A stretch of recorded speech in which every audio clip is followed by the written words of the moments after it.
आप सभी का स्वागत है वस्तु क्लासेज में। आज के इस PYQ सीरीज में भी आई होप कि आप लोग को काफ़ी बेहतरीन लग रहा है ये PYQ सीरीज, और आप सभी का प्रिपरेशन भी काफ़ी बेहतरीन चल रहा होगा। ठीक है, और इससे पहले के जो PYQ सीरीज के लेक्चर्स हुए हैं, क्लासेज जो हुए हैं, अगर आपने ज्वाइन नहीं किया है तो ज़रूर देख लीजिएगा, क्योंकि आपके एग्ज़ाम के पॉइंट ऑफ व्यू से काफ़ी इंपॉर्टेंट रोल निभाने वाला है। अगर आप अभी सेट प्रैक्टिस वगैरह कर रहे होंगे, मॉक वगैरह लगा रहे होंगे, तो उसमें भी आपको हेल्प मिलेगा इससे। ठीक है, लेकिन उससे पहले एक और ज़रूरी बात कि अगर आपने जो क्लासेस चली है वो ऑनलाइन सीरीज या PYQ सीरीज वगैरह, अगर आपने उसको ज्वाइन नहीं किया है, नहीं चेकआउट किया है, तो ज़रूर कर लीजिएगा। प्लेलिस्ट का लिंक वीडियो को डिस्क्रिप्शन में दिया हुआ है, और एक बार रिवाइज कर लीजिए। उसके बाद जब इस क्लास को करने आइएगा PYQ वाली क्लास को, तो और भी मज़ेदार लगेगा आपको। ठीक है, तो चलिए इस क्लास की, इस लेक्चर की शुरुआत करते हैं और काफ़ी सारे इन्फॉर्मेशन साझा करेंगे कुछ क्वेश्चंस के थ्रू। पहला क्वेश्चन है कि सिलेक्ट करना है करेक्ट स्टेटमेंट है, और काफ़ी लॉन्ग क्वेश्चंस देखने में लग रहा है ये। एक ऑप्शन पढ़ेंगे, आपको स्टेटमेंट कौन सा सही है वो आपको बताना है। पहला स्टेटमेंट है, पहला ऑप्शन है कि सेकंड 20 ईयर प्लान अलाउड, दोनों है, इंग्लिश और हिंदी दोनों मेथड, दोनों बाइलिंगुअल है, तो आपको बिल्कुल परेशान होने की ज़रूरत नहीं है। Second 20 years plan allowed deduction of length of a railway track in area while calculating the length of road। यानी द्वितीय 20 वर्षीय योजना से सड़क की लंबाई की गणना करते समय रेलवे ट्रैक की लंबाई घटाना अनुमोदित किया गया था। क्या यह सही है? आपको बताना है।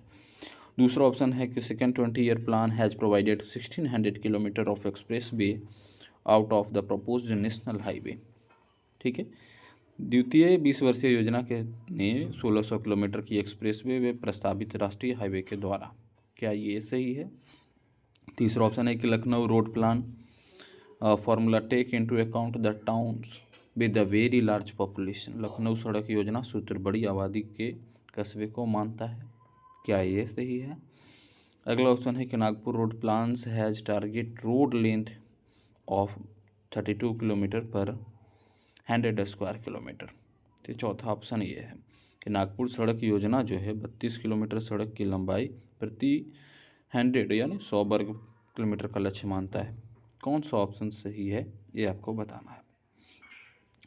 तो बिल्कुल ये तो ऑप्शन सही है, आपको देखने को मिल पा रहा है कि सेकेंड 20 जो आया था, ठीक है, और ये सेकेंड जो 20 बताया जा रहा है, तो इसमें देखिए कि आपका इसका राइट आंसर जो है, करेक्ट स्टेटमेंट यही है, बी नंबर, कि भारतीय जो सड़क कांग्रेस हुई की सलाह पर जो है 1943 में आपका, ठीक है, और रोड कांग्रेस जो हुआ था उसके सजेस्ट किया था कि 1943 से लेकर 1963 के बीच में, ठीक है, नागपुर जो सड़क प्लान बनाया गया था उसके तहत यह था कि 100 वर्ग किलोमीटर में क्षेत्रफल में 16 किलोमीटर लंबे सड़क की निर्माण की योजना बनाई गई थी। ठीक है, और ये आपका प्लान है, तो इसलिए ये आपका कौन सा सही होगा? ये वाला सही होगा। ठीक है, सेकंड ऑप्शन सही है इसका आपका। इसके बाद अगला बढ़े हम लोग, अगला क्वेश्चन क्यों बढ़े। The main constituent of fly ash is, तो फ्लाई ऐश का मेन कॉन्स्टिट्यूएंट क्या होता है? सिलिका होता है कि एल्यूमिनियम ऑक्साइड होता है कि फेरस ऑक्साइड होता है, या सभी होता है? Main constituent of fly ash आपको बताना है। तो फ्लाई ऐश में मेनली होता क्या है? तो फ्लाई ऐश मोटा एक पाउडर होगा, किसका होता है? बिटुमिन जो कोयला होगा, ठीक है, या अन्य किसी भी तरह के कोयले के दहन से उत्पन्न होने वाला यह अवशेष होता है। ठीक है, तो इसमें जनरली जो है ये सब होता है, ऑल ऑफ दिस। सिलिका भी देखने को, एल्यूमिनियम ऑक्साइड भी और फेरस ऑक्साइड भी, ये सभी के सभी आपको देखने को मिलेगा। एल्यूमिनियम ऑक्साइड की बात करें तो Al2O3 आपका, फेरस ऑक्साइड की बात करें तो Fe2O3 होगा, है ना। सिलिका है तो इसका होता है SiO2, ये आपका फॉर्मूला है, इसका ध्यान में रखिएगा। तो फ्लाई ऐश में आपका सभी के सभी देखने को मिलेगा। अगला क्वेश्चन के बढ़ रहे हैं। अगला क्वेश्चन है कि alluvial soils are found in, alluvial soils कहाँ मिलेगा? लेक्स में, हिल्स में, डेजर्ट में, या रिवर बेसिन में? काफ़ी इजी क्वेश्चन है, जल्द से जल्द आप लोग कमेंट करके बताइएगा। तो एलुवियल सोइल जो है आपका कहाँ मिलेगा? लेक्स में मिलेगा, हिल्स में मिलेगा, कि डेजर्ट में मिलेगा, कि रिवर बेसिन में मिलेगा? ठीक है, जलोढ़ मिट्टी इसको कहते हैं एलुवियल सोइल को हिंदी में, और काफ़ी उपजाऊ मिट्टी भी इसको बोलते हैं, मृदा अगर बोले तो हिंदी में, ठीक है। ये जनरली जो है आपका रिवर बेसिन में, नदी की तलहटी जो होती है उसमें ये देखने को आपको मिलता है एलुवियल सॉइल जो है इसे, ठीक है। इसके बाद अगला क्वेश्चन काफ़ी इजी क्वेश्चन था तो इसलिए आगे बढ़ते हुए चलेंगे। अगला क्वेश्चन है the slope of sewer shall be, the slope of sewer shall be, sewer का जो स्लैब ढाल है वो क्या हो सकता है। पहला ऑप्शन है कि स्टीपर देन 1/20, ठीक है, एक में 20 से ज़्यादा ढलान होगा, कि एक में 10 से ज़्यादा ढलान होगा। अगला कि given in the direction of natural of ground, यानी भूमि के प्रकृति के ढाल की दिशा में दिया जाता है। अगला है कि given in the direction of opposite to the natural slope of ground, तो ये आपको बताना है द स्लोप ऑफ सीवर, ठीक है। द स्लोप ऑफ सीवर क्या होगा आपका, तो ये आपका इसका राइट आंसर जो होगा वो होता है सी नंबर। गिवन होता है ये भूमि के प्राकृतिक ढाल की दिशा में दिया जाता है। ये स्लोप ऑफ जो सीवर का जो ढाल है वो भूमि के प्राकृतिक ढाल की दिशा में दिया जाता है, यानी given in the direction of natural of ground, ठीक है, नेचर होगा यहाँ पास। अगला क्वेश्चन है, अगले क्वेश्चन क्यों बढ़ रहे हैं। अगला क्वेश्चन है कि compare to the level surface on a descending gradient the stopping sight distance is, यानी रोकने वाले दृष्टि द्वारा स्टॉपिंग साइड डिस्टेंस जिसको बोलेंगे समतल सतल की तुलना में उतरते ढाल में क्या होगा। Compare to the level surface on a descending gradient the stopping sight distance is, क्या होगा ये आपको बताना है। पहला ऑप्शन है कि डिपेंडेंट ऑन द स्पीड, गति पर निर्भर करेगा, कि dependent on the size of vehicle, गाड़ी की माप पर निर्भर करेगा, कि लेस होता है, या अगला ऑप्शन है आपका मोर, ज़्यादा होता है। यहाँ पास जो राइट आंसर जो होगा इसका वो आपका होता है डी नंबर, ठीक है। और स्टॉप साइटिंग डिस्टेंस के लिए ये ज़्यादा होता है आपका, ठीक है, ये आपका ज़्यादा होता है कंपेयर टू लेवल सरफेस में, ठीक है। नेक्स्ट क्वेश्चन क्यों बढ़े, क्वेश्चन है अगला the void ratio of saturated soil, void ratio of saturated soil भी 10 स्पेसिफिक ग्रेविटी दिया हुआ है, यानी कैपिटल जी की वैल्यू जो है वो 2.65 दिया हुआ है, ठीक है। और उसके बाद फिर वाटर कंटेंट जो है वो दिया हुआ है 16%, यानी डब्लू का वैल्यू दे दिया है 16% आपका, परसेंट से हटाएंगे तो 16/100 करेंगे और इसका वैल्यू कितना आ जाएगा 0.16 आ जाएगा, ठीक है। तो पूछा जा रहा है कि इक्वल टू पूर्ण जल से संतृप्त मृदा जिसका विशिष्ट गुरुत्व जो है स्पेसिफिक ग्रेविटी 2.65 है, जल का मात्रा जो है 16% है, तो उसका वॉइड रेशियो क्या होगा, यानी बायड अनुपात क्या होगा। अब देखिए इसके लिए हम लोग क्या करते हैं, वॉइड रेशियो के लिए ई से इसको इंडिकेट करते हैं। ई इक्वल टू आपका फॉर्मूला होता है GW अपॉन में होगा एस, ठीक है, GW अपॉन में होगा एस, और यहाँ पास एस का जो वैल्यू होगा वो क्या होगा 1 होगा, जी का वैल्यू 2.65 दिया हुआ है और डब्लू का वैल्यू आपका यहाँ पास 0.16 हमने लाया है। तो अगर ये दोनों को कैलकुलेट करेंगे 2.65 और 0.16 को, तो देन उस केस में हमारा जो वैल्यू आ जाएगा वो आपका आ जाएगा सी नंबर 0.424। तो वाइड रेशियो कितना होगा इसका यहाँ पास 0.424 हो जाएगा। अगला क्वेश्चन क्यों बढ़ रहा है, अगला क्वेश्चन है कि what should be the recommended value of effective length of a compression member which is effectively held in position and strained against the rotational in both and.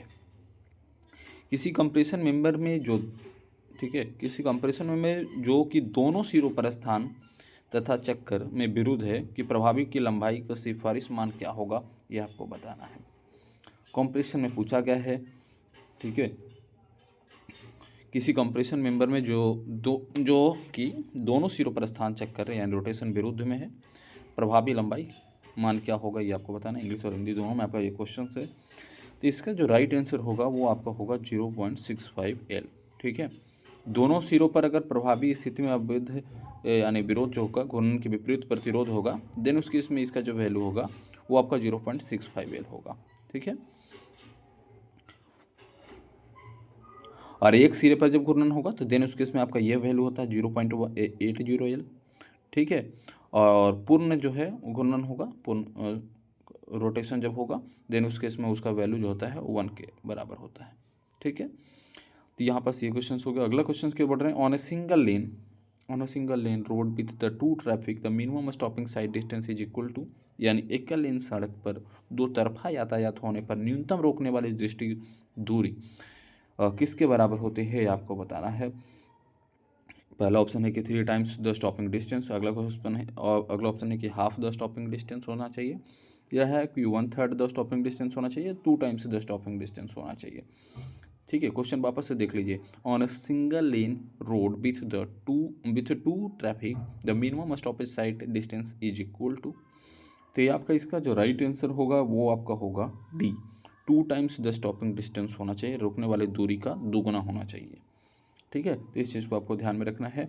और आईआरसी के अकॉर्डिंग अगर इसमें देखा जाए, आईआरसी के according जो ये तय किया गया है, इंडियन रोड कांग्रेस जो होता है उसके अकॉर्डिंग अगर देखा जाए तो यहाँ पास 1.20 मीटर रखा गया है। और सड़क पर जो बाधा की ऊंचाई जो सड़क तल से जो होगी वो 15 सेंटीमीटर ऊपर होनी चाहिए, ये भी आपको ध्यान में रखना है।